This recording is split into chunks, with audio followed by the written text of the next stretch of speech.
ఒక దైవజనుడు సమాజానికి నేర్పించేదేంటి? పాపములో ఉన్నవాడు దేవుని తట్టు తిరగాలన్నది.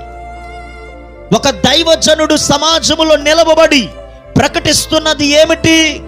నశించిపోతున్న ప్రతి ఒక్కరూ దేవుడి తట్టు తిరగాలి అని. ఒక దైవజనుడు సమాజంలో ప్రతి మనుషుణ్ణి కోరుకున్నది ఏంటో తెలుసా?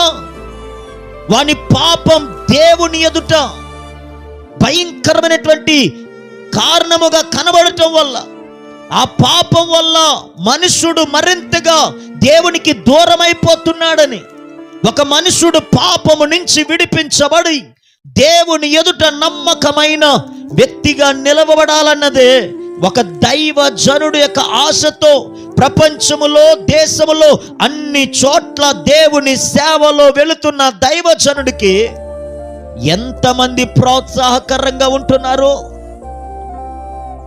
ఎంతమంది ఆ దైవజనుని ప్రోత్సహిస్తూ ఆ దైవజనుడు చేస్తున్నటువంటి సేవను మరింతగా ముందుకు నడవటానికి ఇష్టపడుతున్నారన్నది ఈరోజు మనకు మనగా ఆలోచన చేయవలసిన వారమై ఉండాలి.